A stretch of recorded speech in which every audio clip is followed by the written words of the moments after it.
Deux médaillés olympiques qui seront mis à l'honneur aujourd'hui dans la parade des champions. C'est à 16h sur les Champs-Élysées. On a vraiment le plaisir d'accueillir d'un côté Angèle Hugues. Bonjour. Bonjour à tous. Bienvenue sur Sud Radio. Merci de nous répondre de si bon matin. C'est un honneur de vous recevoir. Vous êtes médaillé d'argent en kayak cross au dernier JO de Paris. On est aussi avec Titouan Castric. Bonjour. Bonjour. Bienvenue également sur Sud Radio. C'est un honneur également, médaillé d'argent pour vous en kayak slalom. Tous les deux, vous allez parader, c'est le terme, concrètement, le terme consacré aujourd'hui sur les Champs-Élysées, dans cette parade des champions. Une fête du sport, c'est ce qu'on veut faire, la fête des athlètes aujourd'hui. J'imagine que ça vous fera une émotion, parce que vous êtes comme nous, les parades sur les Champs-Élysées, c'est le défilé du 14 juillet, on a l'habitude de le voir à la télé, on a moins l'habitude d'y passer. On est d'accord, Angèle Hugues ? Oui, c'est vrai que c'est quelque chose qu'on n'a jamais fait. Et, c'est l'occasion de se retrouver aussi avec le côté paralympique qu'on n'a pas trop vu pendant nos semaines finalement, même si on a pu aller les voir par la suite. Mais ça va être de belles émotions. Ouais, tous les athlètes. Alors je dis athlète, ça veut dire athlète comme para-athlète, parce que pour moi le terme para-athlète n'a pas beaucoup de sens. Un athlète, c'est un athlète tout court, quelle que soit la compétition à laquelle il participe. Titouan Castric, vous serez donc mis à l'honneur aujourd'hui. C'était quand même des sacrés souvenirs que vous gardez de cet été. Ce sera des sacrés souvenirs. Ah ouais, ça c'est sûr. En plus, cet après-midi ça va continuer un peu, donc hâte de voir la suite. Et en plus, je crois qu'on va devenir chevalier avec Angèle, donc vivement d'être chevalier. Chevalier de la Légion d'honneur, formidable. Enfin, il faut quand même qu'on se rende compte, et tous ceux qui nous écoutent sur Sud Radio doivent s'en rendre compte. Angèle Hugues, vous avez 24 ans. De Titouan Castric, vous en avez 20. Nous, on se pose la question, qu'est-ce qu'on faisait quand on avait 20 ou 24 ans? On devait faire vaguement la fête, ou parfois sécher quelques cours. Vous aurez été décoré, médaillé, vous aurez été médaillé tout simplement, et vous aurez paradé sur les Champs-Élysées. C'est une sacrée histoire sportive également. Louis de Kergorlet, vous êtes avec nous en studio. Oui, j'avais une petite question pour vous, notamment vous, Angèle. Les Français ont quand même globalement découvert le kayak cross sur cette édition des JO. Ça a été quoi un petit peu votre ressenti là-dessus, cette nouvelle épreuve? C'est quoi les retours que vous avez eus de votre entourage, par exemple? C'est vrai que dès le début, déjà avant les courses, le kayak cross avait eu le temps de se faire un peu connaître depuis 3-4 ans maximum. Et on ressentait un peu que ça plaisait, que c'était un peu dans l'idée de la nouvelle discipline des Jeux de Paris. Et c'est vrai qu'après, il y a eu un gros engouement là-dessus. Ça a été comparé à beaucoup d'autres disciplines ou jeux vidéo même. Ouais, exactement. Donc, vous faites c'était bien de le dire. assez drôle. On peut le rappeler d'ailleurs, le kayak cross, vous êtes tout. Alors, je vais essayer de le dire avec les mots les plus terre à terre possibles, pardonnez mon langage de béotien, mais vous êtes à plusieurs sur le même parcours. Vous vous poussez, vous vous doublez. On a l'impression d'être dans Mario Kart, mais c'est du kayak, quoi. C'est un peu ça. Vous parliez de jeux vidéo, c'est ça, Angèle Hugues? Oui, voilà, c'est ça. C'est un peu la comparaison qu'on fait le plus avec Mario Kart.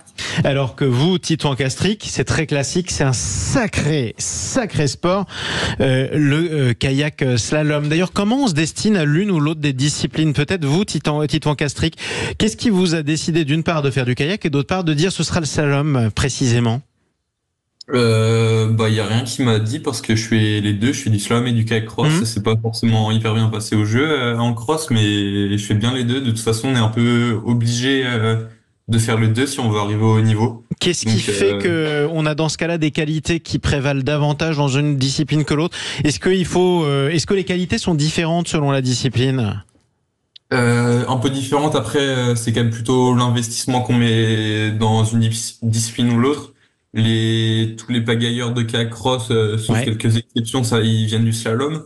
Donc on retrouve quand même la plupart de la même, on va dire, diversité technique. Donc après, je pense qu'il faut plus de qualité physique en kayak cross, vu que les bateaux sont plus lourds. Il y a moins de composantes vraiment techniques et de risques. Donc plutôt aspect physique, mais aussi des grosses capacités techniques qui viennent du slalom. Donc c'est plutôt ceux qui ont ces capacités physiques un peu via leur gabarit, on va dire, qui après se prennent de cœur pour le kayak cross et qui se mettent vraiment dans le truc et qui arrivent à bien parfait. Donc ça entraîne un cercle vertueux un peu, on va dire. Ouais. Angèle Hugues, vous avez une préférence? Comment on fait sa préférence? On choisit sa préférence pour l'une ou l'autre des disciplines? Écoutez, j'ai pas de préférence et je crois que c'est aussi pour ça que on fait les deux avec le cœur et avec la passion. Et non, je saurais pas choisir en tout cas entre les deux. J'ai une autre question qui est importante. Alors, on va pas parler politique avec vous. Je vais pas vous embêter. Vous n'êtes pas venu pour ça.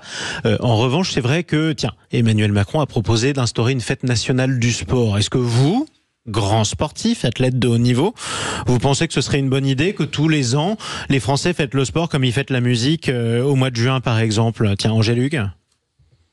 Oui, carrément. C'est vrai que quand on voit un peu ce que les Jeux ont été finalement une fête du sport en France, quand on voit finalement tout ce que ça a créé, de l'émotion, mais aussi ça a fédéré un peu la France. C'est vrai que ça peut être une super idée. Et pour vous, Titon Castric?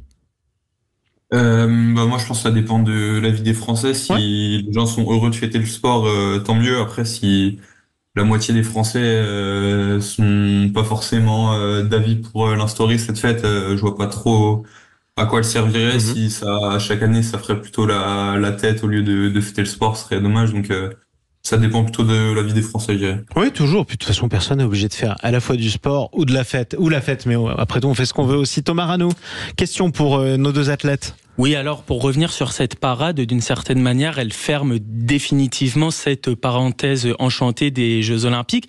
Et Paralympiques d'ailleurs. Et Paralympiques, évidemment.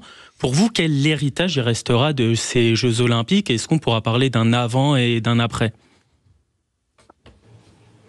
Tiens, on va commencer par vous, Angèle-Hugues, et ensuite Titon Castric.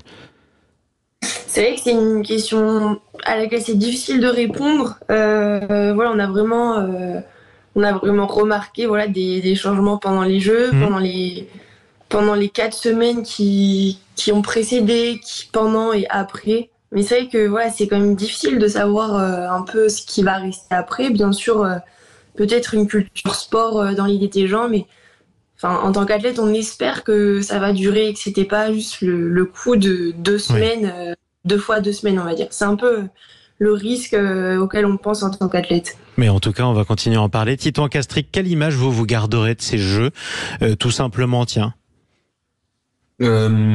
dirais une fête et un peu une effervescence dans Paris et après au cœur de toute la France, j'ai l'impression. J'étais pas forcément là pour les Jeux Paralympiques, mais en tout cas pour les Jeux Olympiques, c'était quand même incroyable l'ambiance qu'il y avait dans Paris. Ça faisait la fête, ça souriait dans tous les côtés, donc ce serait plutôt la France avec le sourire.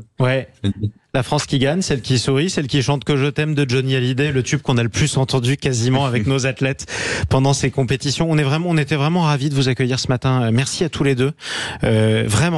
Sincèrement, merci à tous les deux d'avoir pris la parole ce matin sur Sud Radio. Et bravo pour ce que vous avez fait cet été, parce que si vous dites qu'on a fait la fête en France et à Paris, c'est d'abord et avant tout grâce à vous deux et à tous vos camarades, ceux qui ont gagné, ceux qui n'ont pas gagné et qui ont réalisé des sacrés exploits. C'est pour ça qu'on était très fiers de vous accueillir aujourd'hui. Angèle-Hugues, médaillée d'argent en kayak cross, Titon Castric, médaillé d'argent en kayak slalom. Merci à nos deux journalistes, Louis de Kergorlet, Thomas Rano.